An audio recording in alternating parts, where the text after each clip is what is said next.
Welcome to Manager Cast. We're diving into some really thought-provoking material today. It's from a book that, well, it takes a hard look at how we lead people and basically suggests it's time for a major overhaul. Absolutely. And the sources we're looking at, they lay out this really stark division, don't they, between what they call the old way, very focused on control, and this new way built on a completely different foundation. There's belief in people. Right. It feels like we're looking at two fundamentally different lenses for viewing leadership. So our mission in this deep dive is to really unpack both of these paradigms, understand why one is, well, struggling in today's world. Hold on. And extract the core principles and practices of this alternative approach. It's about pulling out those vital nuggets to help you lead more effectively, wherever you are. Yeah, it's really about giving you insights to make a conscious choice about your leadership style. And maybe more importantly, understand the impact it has, not just on the bottom line, but on the actual people around you. Okay, let's unpack this then. So the source material kicks off by pointing out something I think many of us probably feel intuitively. The world's changed dramatically, right? But leadership practices, often they haven't kept pace. Still stuck, it argues, in these old norms of like individualism, self-interest, maybe ambition over the collective good sometimes. And this is where they introduce the command and control model. It's more than just, shouting orders. Oh, way more. Fundamentally, it's about getting things done efficiently. But often that efficiency comes from treating people almost like resources. Cogs in a machine. You manage them for maximum output. And the focus is external motivation. Carrots and stick. That external piece is so key. The source makes it really clear. This is rooted in self-interest and competition. And if things aren't going right, the default is often just to ratchet up the pressure, maybe bark orders, like you said, so people comply because they have to, out of obligation or even fear, not because they genuinely want to. Yeah, not buying in. And what's striking is how this approach often manages people the same way you'd manage things like inventory or equipment. Right. Focused on efficiency, sometimes denying their unique value, their autonomy, their ability to actually think and make choices. And the classic toolkit for this, the source, points straight to the carrot and stick. There's a great quote in there from Daniel Pink. Oh, yeah, I remember that one. Do rewards motivate? Absolutely. They motivate people to get more rewards. Boom. That just nails it, doesn't it? It gets you compliance. Yeah. It teaches people, like, run the maze, get the cheese. Right. But it doesn't unlock creativity. Doesn't spark genuine excitement or that internal inspiration or deep commitment.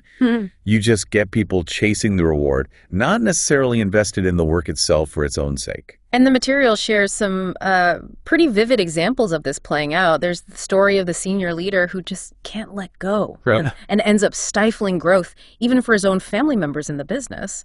Yeah, or you see it in things like overly rigid time clocks or surveillance software in workplaces. Things that basically scream, we don't trust you. Or the parent who, despite their child being capable, just can't pass the reins because of their own need for control. And this leads to the vital question. Why is this model becoming, increasingly irrelevant? Why isn't it working as well today? The sources point to some big shifts. First, just the nature of the world itself. It's complex. It's constantly disrupted by technology. We're drowning in information. Right. And the nature of work, too. For many of us, it's different now. It's increasingly knowledge-based, service-oriented. It demands collaboration, innovation, real creativity. Exactly. And then you add the changes in the workplace itself. Remote work, hybrid models. Yeah. They're here to stay for a lot of people. Command and control just fundamentally struggles with these realities. Yeah. Because its core mechanism often is fear, or at least a lack of trust. And fear. What does fear do? It makes people cautious, risk-averse. Yeah, it erodes trust between collaborators. It kills psychological safety, all the things you absolutely don't want if you need people to be adaptable and innovative. There's a great Peter Drucker quote mentioned in the sources that really sums this up. He said, "In these troubled times, we don't need more command and control. We need better means to engage everyone's intelligence in solving challenges and crises as they arise." Engage everyone's intelligence. That's precisely what command and control tends to shut down, isn't it? It really does. And yet, despite all these drawbacks, especially in the modern context, the sources mention studies and surveys showing that command and control is still, it's still the prevailing norm in many places. Yeah, it's sticky. Even leaders who mean well, who want to do things differently, find it genuinely hard to let go of that ingrained instinct for control. It's familiar. So if that's the problem, the old way, Right. What's the alternative the sources are championing? This is where trust and inspire comes in. Right. And at its absolute core, trust and inspire starts from a completely different place, a different assumption. It flows from this fundamental belief in the potential and the greatness that lies inside people, even if it's not immediately obvious, even if it's unseen right now. Seeing the acorn and believing in the oak tree, as they put it. Exactly. That's a profound shift. Instead of focusing solely on getting things done through people, it flips it. It's about unleashing the potential power of the people who are going to get things done. So it's about inspiring, not just motivating externally. Yes. It moves from that competitive mindset, me versus you, or my department versus yours, to one of serving and caring. And the sources connect the word inspire back to its Latin root, inspire, which means to breathe into. Ah, interesting. Yeah. To inspire is, quite literally, to breathe life into others. And let's be honest, in many workplaces today, there isn't a lot of life being breathed into people. Sometimes it feels like the opposite. Sadly, yes. So trust and inspire is presented not just as like a management technique, but as a whole way of seeing the world, a way of being, where both the leader and the led feel trusted and inspired, where they believe they can make meaningful contributions together. This really highlights that gap the sources talk about, using those questions from the author's father. You ask a room full of leaders, how many believe the vast majority of your workforce has far more talent, creativity, ability than their current jobs require or allow? And almost every hand goes up. They see it. They see it. Then the next question, okay, how many of you believe the vast majority of leaders actually know how to unleash that potential? Far fewer hands go up.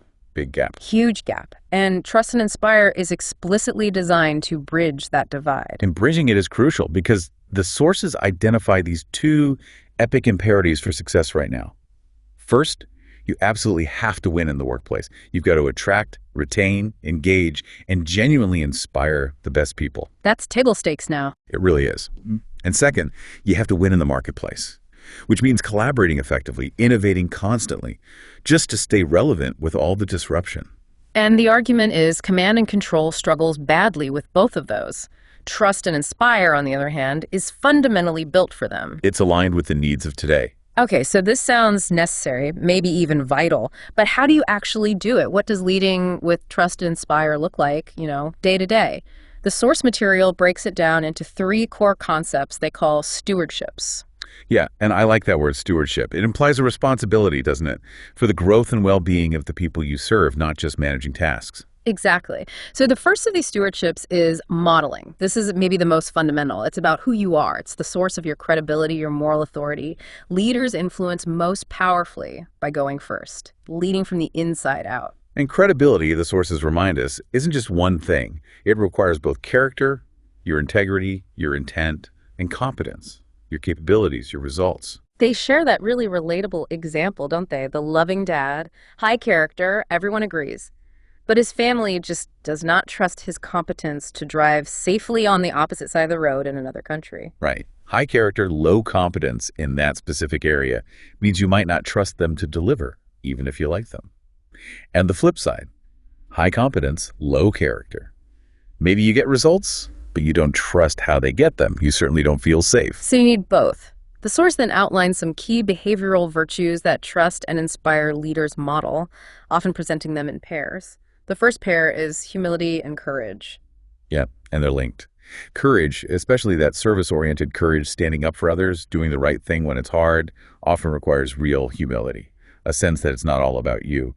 And conversely, showing humility, admitting you don't have all the answers, being vulnerable, that takes courage. Which leads nicely into the second pair, authenticity and vulnerability. Authenticity is about being real, being who you say you are. Your actions match your words. And vulnerability. They describe it almost as intimacy, allowing others to see who you really are, flaws and all.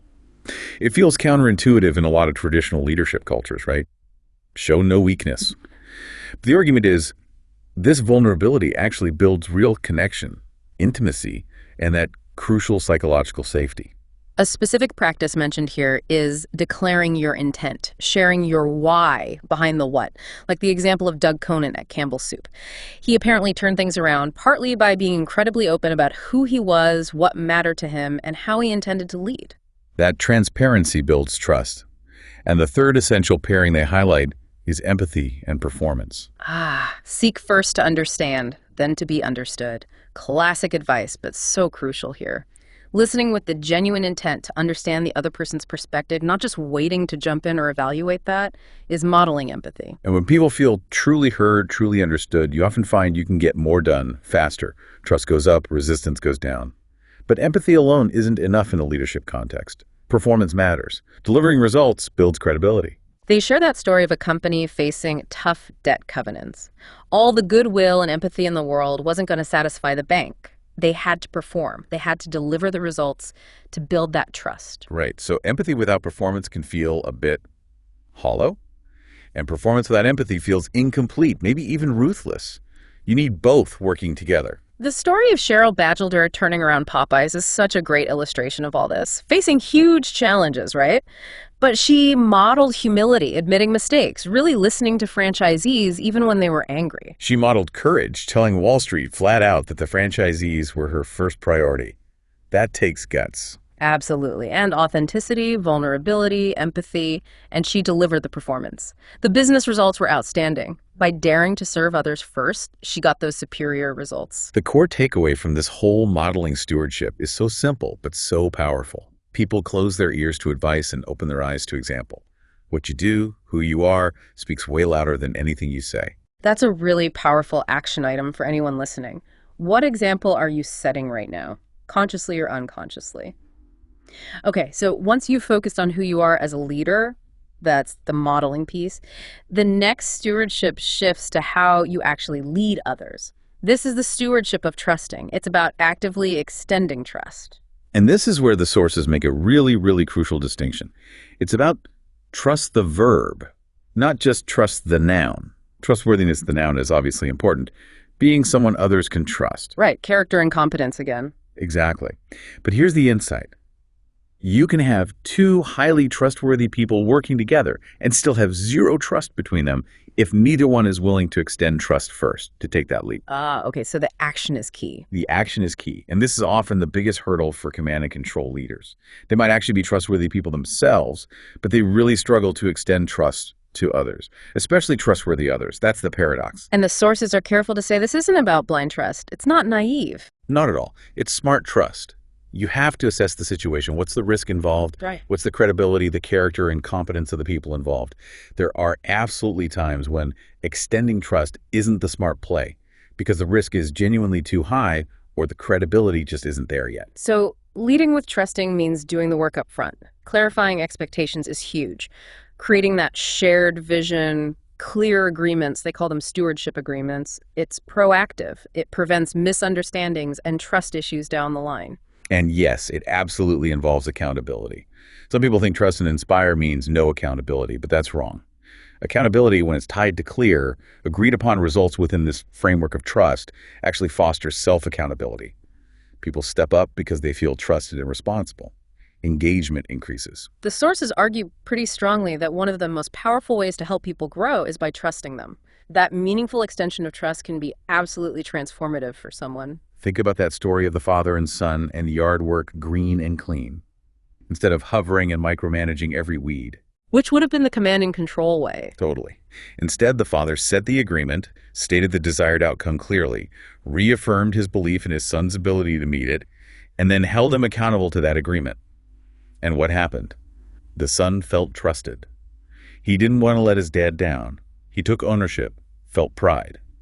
He grew from that experience. It's a great little story, and we see this pattern in other examples cited too. John Walsh trusting the author early in his career, giving him a chance. Siemens making that big shift to trust employees with remote work flexibility instead of defaulting to surveillance software.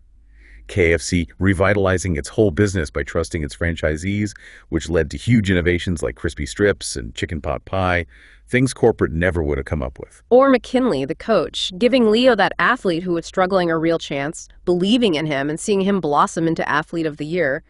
That's trust in action. And there's a line from the source about this that really resonates. No extension of trust is ever wasted, because its value does not lie in reciprocity, but rather in the very decision to trust. That's profound, isn't it? It reframes the act itself. It's not just about whether the other person perfectly lives up to the trust every single time. The act of you choosing to extend trust has inherent value. It changes you, it changes the dynamic. It really does. And it prompts a good reflection question for you listening. Who was it that extended trust to you at a key moment? Maybe when you hadn't fully proven yourself yet. How did that make you feel? Yeah, powerful. And then who is your Leo right now? Who is someone in your orbit at work, at home, in your community where a meaningful extension of trust from you could potentially unlock something great? Hmm. Food for thought. Okay, so we have modeling who you are, trusting how you lead by empowering others. The third stewardship then is inspiring. This is about intentionally breathing life into people, going beyond just setting an example or delegating well. Right. And inspiring, according to the sources, involves making two key types of connections. First, it's about connecting with people on a human level. Really seeing them, that intimacy idea again. Taking a genuine interest in them as whole individuals, not just as their job title or the role they play. Exactly. When people feel seen, understood, and valued for who they are, beyond just their work output, it's incredibly inspiring. It fuels their sense of fulfillment.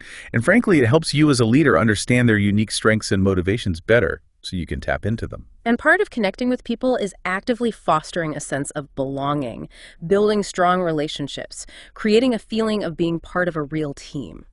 The source makes a great point. People don't just leave bad bosses, they often leave bad teams even if they like the actual work. So true. And conversely, that strong connection with the boss you respect and a team you feel part of can make even mundane work feel much more meaningful and engaging. So connecting with people is the first part of inspiring. What's the second? The second key connection is connecting to purpose. This isn't just about, sticking the company mission statement on the wall. It's deeper. It's about helping people link their individual work, their daily tasks, their contribution to a meaningful why. Helping them see how what they do matters in the bigger picture. Precisely. Helping them find personal significance in their work. The sources argue that while we often associate this desire for purpose with, say, millennials or Gen Z, it's actually a universal human need. Yeah. Everyone wants to feel like they're making a difference. It's the secret sauce for deep engagement. So the leader's job is to help people connect to why, finding that overlap, that alignment between their own personal sense of purpose and the organization's purpose. Co-purposing, they call it. Yeah. And think back to the distinction we made earlier. Motivation, like in command and control, is often external, the carrot or the stick pushing you. Inspiration is internal. It's about igniting that fire within someone, breathing life into them. The source shares that incredible example of Indra Nooyi when she was CDO of PepsiCo, writing personal letters to the parents of her senior executives. Isn't that amazing? Just taking the time to thank them for raising such wonderful sons and daughters who are now contributing so much to the company. Wow. Think about the impact of receiving a letter like that as a parent. Or as the executive, knowing your leader took the time to do that, to see you as a whole person connected to your family. It's profoundly inspiring. It showed she saw and valued the human being, their history, their support system, not just the quarterly results they produced. That's connecting with people and implicitly connecting to a purpose larger than just profits. We see other examples mentioned too, right? Satya Nadella intentionally shifting Microsoft's culture by leading with purpose and trusting employees to innovate again. Linda, the manager at Great Clips, staying for 20 years not because the work itself was glamorous, but because she found deep purpose and inspiration in helping her team members grow and develop. Or the crucial need to support teachers to trust and inspire them so their own passion for students and education can truly ignite inspiration in the classroom. The sources suggest that maybe the single greatest compliment you can ever receive as a leader or even just as a human being is someone saying to you, "You inspire me." Yeah, that really says it all, doesn't it? It encompasses respect, value, trust, a sense that you've brought meaning or energy into their life. So your job as a trust and inspire leader is fundamentally to inspire. You do it naturally, implicitly, through how you model and how you trust. And you also do it intentionally by actively connecting with people as whole individuals and connecting their work to a deeper sense of purpose. The more you can overlap that individual purpose with the organizational purpose, the greater the inspiration. Okay, this all sounds incredibly compelling. Modeling, trusting, inspiring. But the sources are pretty honest that making this shift isn't always easy, right? There are common barriers, things that hold people back, often rooted in fear or just fixed ways of thinking. Absolutely. Barrier number one they identify is the classic. This won't work here. You hear this a lot. It often comes from a place of feeling like a victim of the circumstances. My boss would never go for this. Our company culture is too ingrained. This industry is different. It is what it is. That fatalistic view. Exactly. But the powerful counter argument from the sources is start where you are. Focus on your own circle of influence, however small you think it is. You can start modeling this behavior yourself right now. You can try extending smart trust to your team. You can work on inspiring those around you. The story of Janita really drives this home, doesn't it? She wasn't a top executive. She was leading a team within a division. Things were tough economically, and she just started applying these trust and inspire principles. And her influence rippled outwards. It started changing the dynamic, improving results, and eventually got noticed higher up, contributing to a broader shift in the company.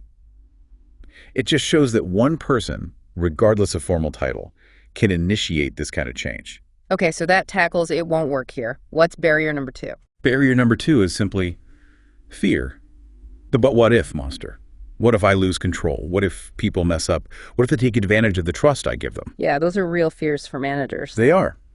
And the solution offered goes back to smart trust. It's not blind faith. You balance the potential risk with the potential return.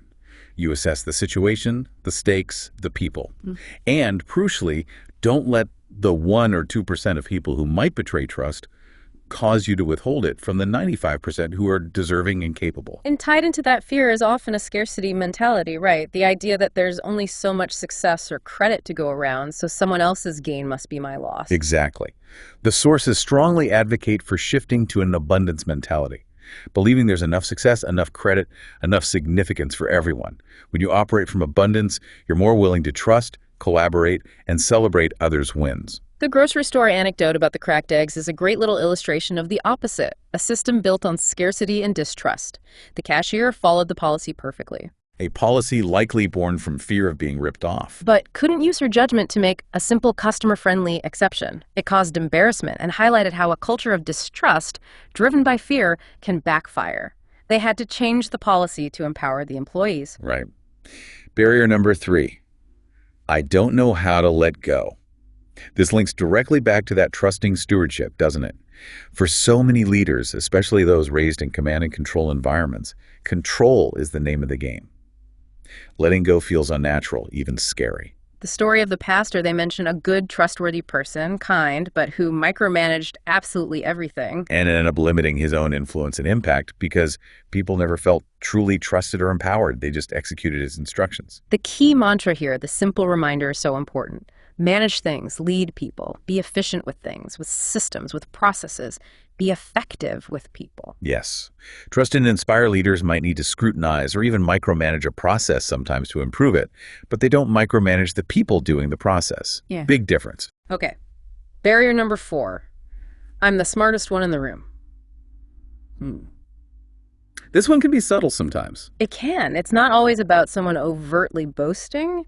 It can just be a mindset, maybe unconscious, where the leader feels they always need to have the best idea, the final answer, and the impact. It just shuts everyone else down. Yeah, it breeds cynicism, doesn't it?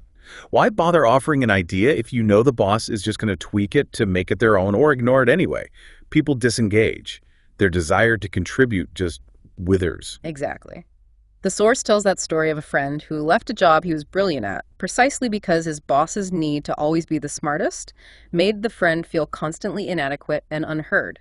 It's almost, the source suggests, better to work for an honest dictator than someone who pretends to want input but consistently ignores or overrides it. So the antidote here is genuine listening, demonstrating respect for others' ideas and contributions, even when you ultimately disagree or choose a different path.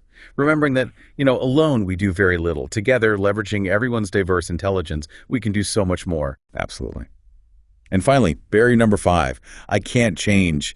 This is that fixed mindset rearing its head again. Phrases like, well, this is just who I am, or you can't teach an old dog new tricks, or back to, it is what it is. Right, accepting the status quo in oneself. But the sources push back hard on this. We are not just fixed programs. We are the programmers of our own lives, our own leadership styles. We're not defined by our current style. We can choose to rescript it. Leaders aren't just born or made, they argue. Leaders are often reborn through the conscious choices they make, by embracing a growth mindset about themselves. The story of Elizabeth Smart is used as a powerful, albeit extreme, example of this human capacity. Choosing to rescript her life and narrative after undergoing horrific trauma shows the profound agency we can possess. If she could choose her path forward, surely we can choose to adopt a more trusting and inspiring leadership style. That's a very powerful point. It's also really important, the sources stress, to understand what trust and inspire is not. It's easy to misinterpret it. Definitely. It is not a lack of structure. Structure is still needed, clear roles, processes, goals. But the structure needs to serve the strategy and align with today's realities. Maybe it needs to shift from rigid hierarchy to something more fluid, more adaptable, what the sources call hive-like structures or humanocracy. And it's not about having low expectations either. Quite the opposite. Exactly. Trust and inspire leaders often have incredibly high expectations. Yeah. And it's absolutely not an absence of accountability. Accountability is crucial. But expectations and accountability feel fundamentally different. They land differently when they flow from a genuine belief in someone's potential, trust and inspire, versus flowing from suspicion and control, command and control. They use the parenting analogy, right? A trust and inspire parent can absolutely, with firm authority, command a toddler not to run into the street. That's necessary control for safety. The difference is the underlying belief.